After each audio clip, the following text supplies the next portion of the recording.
बड़ी शिक्षा छोटा संदेश में आप सभी भाई बहनों का बहुत बहुत स्वागत है।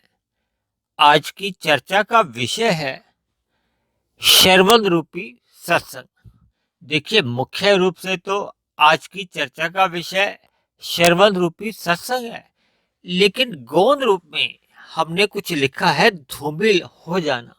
और धूमिल हो जाना के बीच में भी कुछ बिंदु दिखाए हैं दर्शाने के लिए, समझाने के लिए। यानी मुख्य विषय तो हमारा श्रवण का ही है, लेकिन उस श्रवण के पीछे जो अर्थ कुछ छिपे हुए हैं, जिसके कारण देखिए आज कलयुग में लोगों का एक आध्यात्मिक उन्नति हो नहीं पा रही। तो उसके पीछे का जो एक कारण है, उस पर हम थोड़ी चर्चा करने जा रहे हैं। देखिए कि जैसे कि हम सब जानते ही हैं कि 84 लाख जोनियों में मनुष्य से ऊपर की भी जोनियां हैं और मनुष्य से नीचे की भी जोनियां हैं। मनुष्य से ऊपर की जोनियों में सुख रूपी भोग अधिक होते हैं और मनुष्य से नीचे की जोनियों में दुख रूपी भोग अधिक होते हैं। यानी कि कुल मिलाकर ऊपर की जोनियां हो या मनुष्य से नीचे की जोनियां हो, दोनों ही जोनियों में भोगों की प्रधानता बनी रहती है। हालांकि भोग में तो देखिए मनुष्य जोनि भी बचा नहीं है, मनुष्य जोनि में भी भोग होते हैं, लेकिन मनुष्य जोनि में एक स्वतंत्रता दी गई है कर्म करने की, पुरुषार्थ करने की। हम सकाम भाव से पाप कर्म भी कर सकते हैं और निष्काम भाव से पुण्य कर्म भी कर सकते हैं। पुण्य कर्मों को सकाम भाव से भी किया जा सकता है, निष्काम भाव से भी पुण्य कर्म किए जा सकते हैं।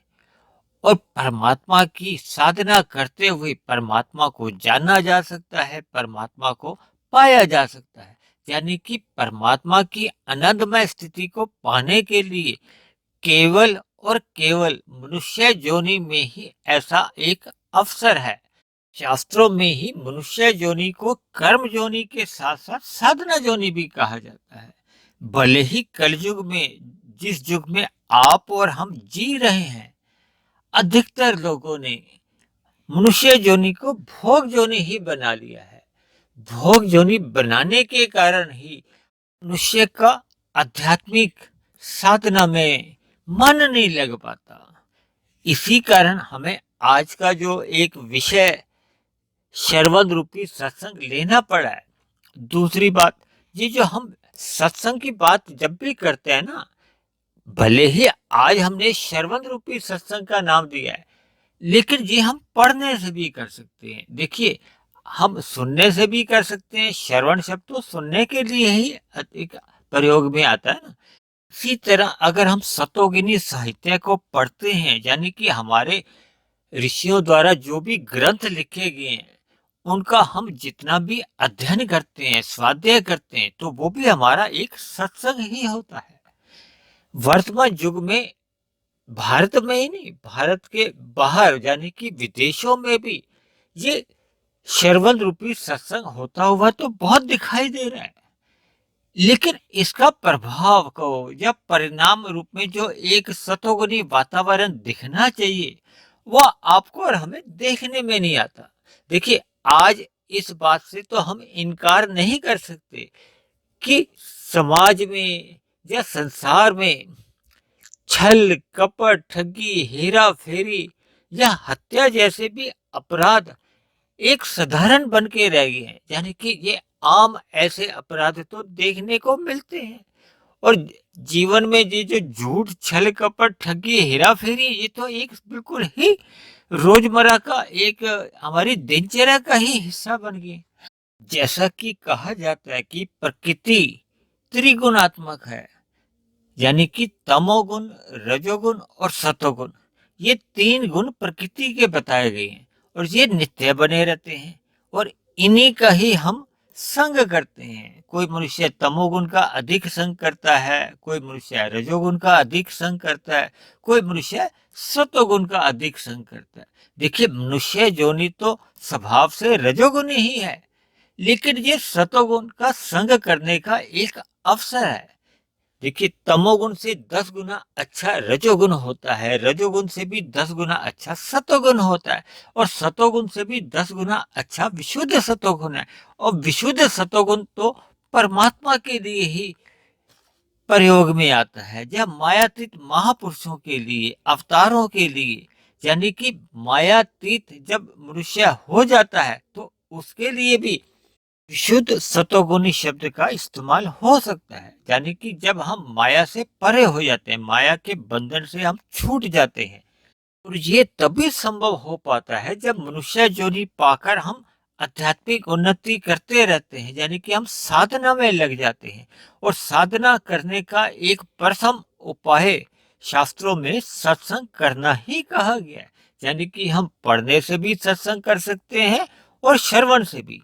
देखिए, मनुष्य 3 प्रकार के बताए हैं। तमोगुणी स्वभाव वाले भी हैं, रजोगुणी स्वभाव वाले भी हैं, और सतोगुणी स्वभाव वाले भी हैं। स्वभाव का मतलब ये होता है कि हमारा जो 3 शरीर है ना, स्थूल शरीर तो एक दूसरे को जो हम देख पाते हैं, इसी तरह हमारा एक सूक्ष्म शरीर होता है जिसके अंदर हमारा मन बुद्धि होता है। इसी तरह एक हमारा कारण शरीर होता है जिसके अंदर हमारा स्वभाव होता है, संस्कार होते हैं। जब हमारे कारण शरीर में तामसी संस्कार अधिक होते हैं तो फिर हमारा स्वभाव तामसी गिना जाता है। जब हमारे अंदर राशि संस्कार अधिक होते हैं तो फिर हम राशि स्वभाव हमारा गिना जाता है। जब हमारे अंदर सात्विक संस्कार अधिक होते हैं, यानी कि शुभ संस्कारों की प्रधानता रहती है, तो फिर हमारा सात्विक स्वभाव गिना जाता है। यानी कि हमारे अंदर सात्विक संस्कार अधिक होने से ही हमारा सात्विक स्वभाव बनता है, और सात्विक स्वभाव बनने से ही परमात्मा की ओर चलना एक सहज प्रक्रिया में आ जाता है। प्रकृति में ये बाहरी तल पे तो ये तीनों गुण नित्य बने रहते हैं। शाम को जैसे ही सूर्य ढलता है तो तमोगुण का आरंभ हो जाता है।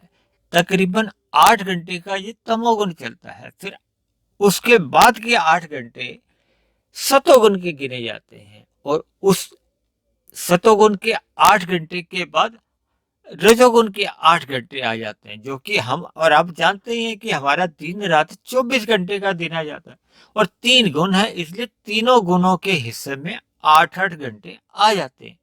हालांकि सूर्य निकलने से पौने 3 घंटे पहले का जो समय है वो ब्रह्म मुहूर्त का कहलाता है, जब सतोगुण की शुद्धतम अवस्था तो नहीं हम कह सकते, लेकिन सतोगुण की बहुत अधिक प्रधानता रहती है। और उस समय का संग जो भी मनुष्य करता है उसकी साधना में तीव्रता आ सकती है, यानी कि उसमें जितने भी जो एक अन्य समय की तुलना में वो शुद्धतम समय गिना जाता है। तो ऐसे समय में हम साधना में जितना भी समय लगाते हैं वो बहुत ही अधिक गुना फलित होता है, जबकि अन्य समय में हमें पुरुषार्थ में अधिक मेहनत करनी पड़ती है। देखिए, दिन में रजोगुण का समय चल रहा होता है, शाम को तमोगुण का समय चल रहा होता है, और शास्त्रों में तो कहा गया है तमोगुण से 10 गुना अच्छा रजोगुण है, रजोगुण से भी 10 गुना अच्छा सतोगुण है। इसको आप 1, 10, 100 अंकों से भी परिभाषित कर सकते हैं। देखिए, मैंने तो अपने जितने भी मैं विषय लेता हूं उनमें अक्सर सतोगुण, रजोगुण और तमोगुण को 1, 10, 100 से ही समझाने का प्रयास करता हूं, ताकि बात की महत्ता समझ आ जाए। देखिए, मनुष्य अपने जीवन में जिस जिस गुण का अधिक संग करता है, देखिए जैसे मनुष्य रात को अधिक समय तक जागता है तो उसका तमोगुण का अधिक संग होने लगता है। जो मनुष्य रात को अधिक समय तक जागता है तो फिर वो सुबह उठने में लेट हो जाता है। देखिए, सभी शरीरों को, यानी कि हम सभी के स्थूल शरीरों को आराम करने के लिए नींद लेनी होती है, तभी तो हमारे शरीर में दोबारा से स्फूर्ति आ पाती है। और जब मनुष्य रात को तमोगुण का तो अधिक संग कर लेता है, और सुबह का जो एक ब्रह्म मुहूर्त का समय होता है, या सतोगुण का जो एक अच्छा समय गिना जाता है, उस समय हम सो रहे होते हैं, यानी कि उस समय को हम यूं ही गंवा देते हैं। रात को हम तमोगुण का अधिक संग करके अपनी हानि करते हैं और सुबह सतोगुण का संग नहीं होने से हम पुनः अपनी हानि कर लेते हैं। यानी लाभ कमाने के समय पे भी हमने हानि कर ली और हानि के समय पे भी हमने अधिक हानि कर ली। इसीलिए हमारे जीवन की जो एक लेखा जोखा है, जो हमारी जीवन की जो एक बैलेंस शीट है, उसमें फिर हमारा लॉस हो जाता है। यानी कि हमारी जो लेखा जोखा है उसमें शुद्ध रूप में हानि ही हानि आ जाती है और मनुष्य जीवन का जो एक अवसर मिला होता है उनको हम यूं ही गंवा देते हैं। इसलिए तो मैंने कहा ना, देखिए तमोगुनी मनुष्य तो सत्संग करता ही नहीं है और रजोगुनी मनुष्य सत्संग श्रद्धा पूर्वक नहीं करता। यानी कि वो सत्संग करते समय थोड़ा लापरवाह रहता है, बेमन से करता है, पूर्ण रूप से उसकी श्रद्धा बनी नहीं होती।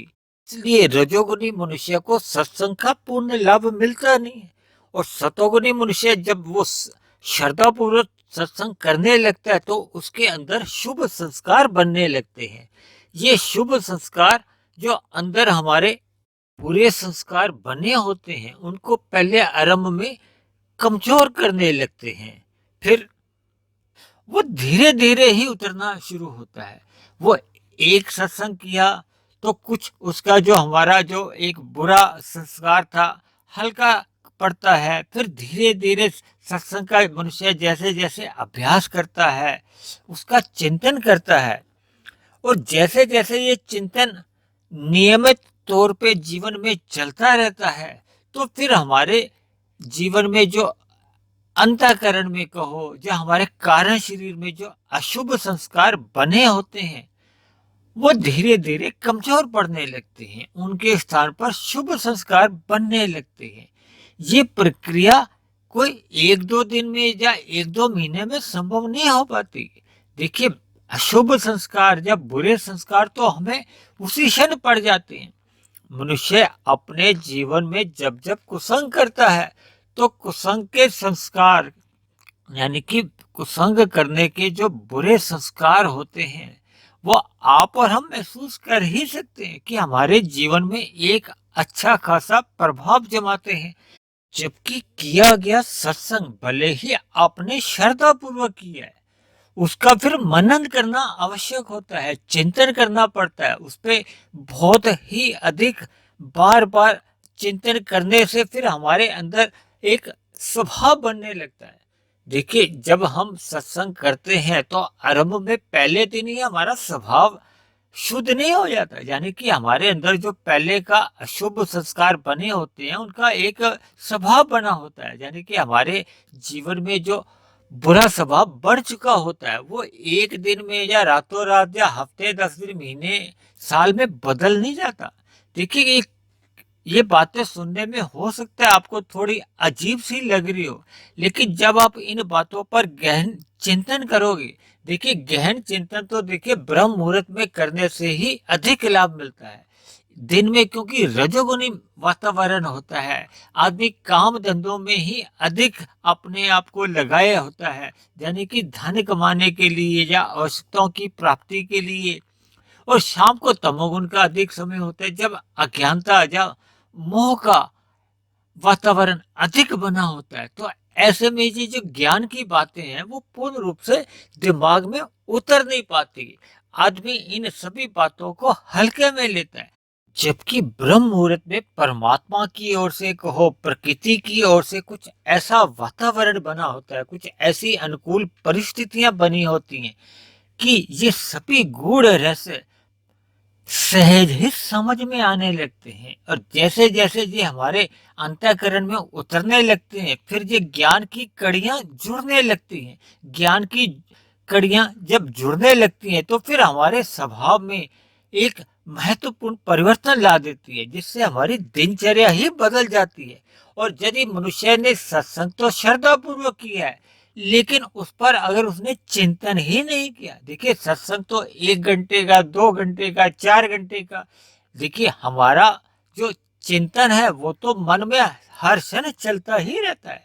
दूसरे आसान शब्दों में आप यूं भी समझ सकते हो कि यदि मनुष्य ने श्रद्धा पूर्वक सत्संग कर भी लिया था लेकिन दिन में वो रजोगुनी गतिविधियों में अपने मन को इतना अधिक लिप्त रखता है कि वो किया गया जो उसका सत्संग था वो धीरे धीरे धूमिल पड़ने लगता है। देखिए, आज का जो हमने सत्संग का या चर्चा का विषय ही ये रखा है ना, धूमिल हो जाना। यानी कि जब हम किए हुए श्रद्धापूर्वक सत्संग को भी जब हम अपने मनन में नहीं लेते तो फिर उसका प्रभाव धीरे धीरे मिटना लगता है, धूमिल होने लगता है। देखिए, सतोगुण में जैसे प्रकाश होता है ना, इसी तरह रजोगुण में धन कमाने की अधिक क्रियाएं होती हैं, जिसके फलस्वरूप हमारा लिया हुआ ज्ञान धूमिल पड़ने लगता है। आप इसको जैसे धुंध में हमें धुंधला धुंधला ही सब दिखाई देता है ना, दूर की चीजें हमें नजर नहीं आती, जबकि प्रकाश हो, सूर्य निकला हो तो हमें दूर तक की वस्तुएं नजर आती है। इसी तरह हमें सतोगुण में जब हम स्थित रहते हैं तो हमारा चिंतन गहरा होता है। जब हम रजोगुण में आ जाते हैं तो केवल हमें भोग प्रेरित ज्ञान ही अधिक भाता है, और जब हम तमोगुण में आ जाते हैं तो फिर हमें कुछ ये सतोगुण वाली बातों, कुछ ये शास्त्रों की बातें हम बिल्कुल ही भूल जाते हैं, या इनके प्रति बिल्कुल ही हम इन बातों की उपेक्षा कर जाते हैं।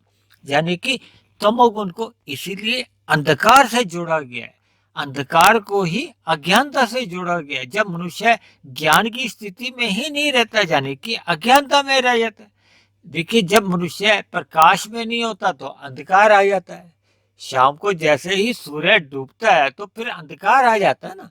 तो ऐसे में हम अपने घरों की बल्ब ट्यूब रोशनी करते हैं ताकि प्रकाश आए। अगर हम इसी तरह अगर हम अज्ञानता में ही रहते हैं तो फिर हमारा जो लिया हुआ जो श्रद्धा पूर्वक ज्ञान भी था वो धीरे धीरे कमजोर होने लगता है। यानी कि रजोगुण में हम जब अधिक लिप्त रहते हैं तो वो लिया गया ज्ञान भी वो धीरे धीरे धूमिल पड़ने लगता है, धुंधला हो जाता है। फिर धुंधला को भी अगर हम दोबारा से नहीं सत्संग करते तो फिर वो लिया गया ज्ञान भी उड़ जाता है। दूसरे शब्दों में आप यूं भी समझ सकते हो कि जब हम ज्ञान की स्थिति में नहीं रहते, अज्ञानता में आ जाते हैं, तो फिर हमारे व्यवहार में तमोगुनी वृत्तियां आने लगती हैं। हमारे व्यवहार में, दिनचर्या में फिर क्या होता है कि हम झूठ, छल, कपट, ठगी, हेरा फेरी करने से फिर बाज नहीं आते। यानी कि हमने जो एक समय में सत्संग किया था वो सारा ही पहले धूमिल पड़ता है, फिर धीरे धीरे उड़ जाता है। इस बात को हम एक उदाहरण से भी समझ सकते हो। देखिए, हमारे घरों में दूध, ब्रेड या और भी खाने पीने की कई चीजें आती हैं। सबके साथ एक एक्सपायरी डेट लिखी होती है कि आप इतने दिनों में इसको इस्तेमाल कर लें, तभी इसका आपको सही सही लाभ होगा। इस बात को आप श्रवण रूपी सत्संग से भी जोड़ सकते हैं। यानी कि जब जब हम श्रद्धा पूर्वक सत्संग कर भी आते हैं, यदि हम उसका चिंतन नहीं करते, जब उसको हम अपने व्यवहार में लाते नहीं है, उस पर गहन चिंतन नहीं करते, तो फिर हमारा स्वभाव नहीं बनता। जब हम हमारा स्वभाव नहीं बनता तो फिर हमारी दिनचर्या या हमारा स्वभाव नहीं सुधरता। यानी कि हमारे द्वारा जो एक निष्काम कर्म होने चाहिए या आध्यात्मिक यात्रा की ओर जो हमारी यात्रा अग्रसर होनी चाहिए वो हो नहीं पाती। यानी कि मनुष्य की आध्यात्मिक उन्नति नहीं हो पाती, क्योंकि हमने श्रद्धा पूर्वक सत्संग का मनन नहीं किया था। तो फिर वो एक समय अवधि में जब वो अब मनन करते नहीं है तो फिर आप इसको एक्सपायरी डेट से भी जोड़ सकते हो। यानी कि उसका फिर जो असर है वो समाप्त हो जाता है। यानी कि जो हमने सत्संग किया था श्रद्धा पूर्वक, देखिए जो श्रद्धा पूर्वक सत्संग नहीं होता उनकी तो मैं अभी बात ही नहीं कर रहा। अभी तो मैं केवल श्रद्धा पूर्वक सत्संग के विषय में ही आगे की ये जो धूमिल होने की बात कर रहा हूँ। और जिनके जीवन में अभी बेमन से ही सत्संग हो रहा है तो उनकी तो ये धूमिल वाली बात भी आरंभ ही नहीं होती। इसलिए मेरी आप सभी भाई बहनों से बेनती है कि जीवन में सत्संग को अधिक से अधिक महत्व दीजिए ताकि हमारा सतोगुनी स्वभाव बने। अर्थात हम जितना भी सत्संग करते हैं, चाहे वो सुनने से करते हैं, चाहे पढ़ने से करते हैं, उसका बार बार हम मनन करें, चिंतन करें, ताकि हमारे स्वभाव में वो एक स्मरण रूप में आ जाए, यानी कि ज्ञान हमारे सदा ही व्यवहार में बना रहे, ताकि हम क्षण भर के लिए भी तमोगुनी वृत्तियों में नहीं गिरने पाए। अर्थात हमारी मिले हुए जीवन में हमारी आध्यात्मिक उन्नति सदा ही बनी रहे। इसलिए मेरी आप सभी भाई बहनों से विनती है कि जीवन में सतोगुनी साहित्य को आप ब्रह्म मुहूर्त में पढ़ने का अपना स्वभाव बनाइए। ये जितनी भी देखिए, मेरी भी यूट्यूब पे जितने भी अब तक की वीडियो गई है ना, तकरीबन 350 के आसपास हो चुकी हैं। ये सभी वीडियो भी ब्रह्म मुहूर्त में ही बनती हैं। देखिए, एक भी ऐसी वीडियो नहीं है जो दिन में बनती है, यानी कि ब्रह्म मुहूर्त में परमात्मा की अनेकों कृपाएं हमारे साथ चलती हैं। तो फिर हम जितना भी लिखते हैं, जब बोलते हैं, जब पढ़ते हैं, उसमें परमात्मा द्वारा अनुकूल परिस्थितियां उपलब्ध करवा दी जाती हैं, यानी कि परमात्मा द्वारा हमारे ऊपर एक विशेष कृपा बनी होती है, क्योंकि वातावरण ऐसा होता है। देखिए, आपने अगर बचपन में कभी साइकिल चलाई हो या अभी भी आप साइकिल चलाते हो, तो जिस दिशा की हवा चल रही होती है, तो फिर हमें साइकिल चलाने में कम मेहनत करनी पड़ती है। इसी तरह देखिए, दिन में या शाम को हमें हो सकता है अधिक मेहनत करनी पड़ेगी, क्योंकि रजोगुण और तमोगुण का प्रभाव अपना होता है। लेकिन सुबह के ब्रह्म मुहूर्त में परमात्मा द्वारा ऐसी अनुकूल परिस्थितियां सबके लिए होती हैं और हर रोज होती हैं। तो इसलिए आप सभी मनुष्यों को जीवन में सत्संग करते रहने का अभ्यास निरंतर बनाए रखना चाहिए, ताकि हमारे अंदर जितने भी बुरे संस्कार जो पहले के जन्मों के भी बन चुके हैं या वर्तमान जीवन में भी किसी कारणवश हमसे बढ़ चुके हैं, वो इसी मिले हुए जीवन में वो कमजोर होते जाएं और अंततः वो समाप्त हो जाएं, ताकि परमात्मा से हमारी प्रीति यानी प्रेम बढ़ता ही रहे। ये तभी संभव होता है जब हम श्रद्धापूर्वक सत्संग भी करते हैं, फिर उस पर एक निश्चित समय अवधि में मनन करते रहते हैं, और मनन भी तब तक ही हमें करते रहना होगा जब तक वो हमारे स्वभाव का हिस्सा नहीं बन जाए, यानी कि ज्ञान की स्थिति में रहना हमारा स्वभाव नहीं बन जाए। जब हम ज्ञान की स्थिति में रहेंगे तो परमात्मा की भक्ति तो फिर सहज ही होने लगेगी। फिर ये जो संसार की या भोगों की जो भक्ति होती हुई दिखाई दे रही है, उससे सहज ही हमारा आपका वैराग्य हो जाएगा। तो आज की चर्चा को हम यहीं समाप्त करते हैं। आप किसी भाई बहन का कोई प्रश्न हो, कोई बात समझ में नहीं आई हो, या आपकी किसी प्रकार की कोई शिकायत हो, आपत्ति हो, तो आप कमेंट्स बॉक्स पर जाकर आप उसे लिख सकते हैं। दूसरी बात, यदि आपको मेरे वीडियो अच्छे लगते हैं तो आप मेरा ये आध्यात्मिक ज्ञानात्मक चैनल सब्सक्राइब कर सकते हैं। लेकिन यदि आपकी सब्सक्राइब करने की नहीं भी इच्छा हो, आप मेरे इस आध्यात्मिक ज्ञानात्मक चैनल पे लगातार जितने भी आध्यात्मिक बातें बताई जाती हैं, उसको आप अपने जीवन में अमल में लाएं और सतोगुनी साहित्य अधिक से अधिक पढ़ें, ताकि हमारे जीवन में रजोगुण तो मर्यादा में रहे और तमोगुण जो मल रूप में है वो जड़ से समाप्त होता जाए, ताकि हमारी आध्यात्मिक उन्नति हर क्षण निरंतर एक ही दिशा में, यानी कि परमात्मा की दिशा की ओर हम निरंतर अग्रसर होते रहे। तो आज की चर्चा को अब हम यहीं समाप्त करते हैं। कल फिर मिलते हैं एक नए विषय को लेकर, एक नए संदेश के साथ। तब तक आप सभी भाई बहनों का बहुत बहुत धन्यवाद।